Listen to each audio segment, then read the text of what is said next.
But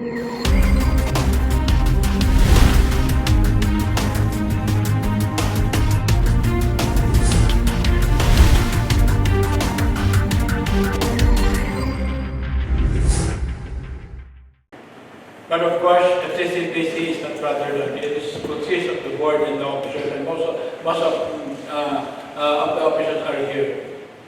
Okay, let's make it our team.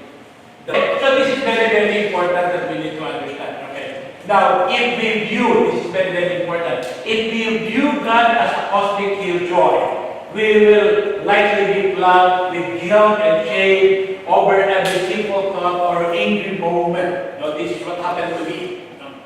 No? At the end of the day, I'm condemning myself because I know I failed. Okay, I know that I did not live in God's righteousness. If God is seen as some kind of loving Godfather who turns a blind eye at our shortcomings, we will be likely to excuse our wrong actions. If we think God is looking for a good bargain, we will expect Him to come for us when we have done something good for Him. Our quality of life will always rise and fall on our view of God and our expectations of Him. Once we come to know God as the faithful Father He is, worries usually does not make any sense at all. You know, sometimes when we look at God as if that He is in condemning business. As if that, you know, we're forgetting the nature of God. What's the nature of God? God is so loving. God is so merciful. Huh? We're devoting our life to the divine mercy, which is good, because that is my devotion, that is my life. I'm trusting so much to the divine mercy. But who gave the divine mercy? Who sent the divine mercy? Our Father in heaven. God is in saving business. God is not in restoration business. God is not in condemning business.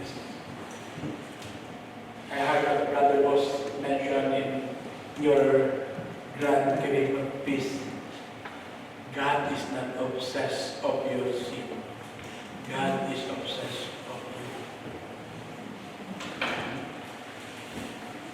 Mahal ka ng Diyos. Naiintindihan ka ng Diyos. So don't look, change your mind, change your perspective. That as if God is guiding every detail of your life that is waiting, that you make a mistake, and will tell you that mistake.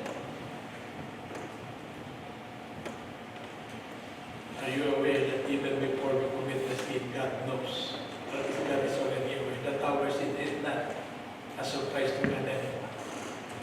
And that is mercy all about.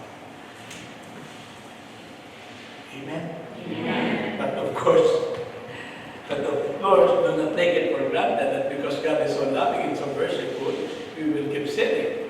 Because the fruit of mercy is righteousness. Okay? Hello? If you apply the ABC of mercy, accept His mercy, be merciful, complete trust of His mercy, that will lead to transformation. The power of mercy will transform us. Okay? That's why when you pray over a sick, don't just pray over them. Lead them in prayer for conversion. That's the difference between the curing and the healing. Curing is just to be cured. Healing is to have to develop personal relationship with the Lord, which is supposed to be our goal. You will notice this. Since I consecrate myself in the divine mercy, since I practice the ABC of mercy, I discovered something, okay, in myself.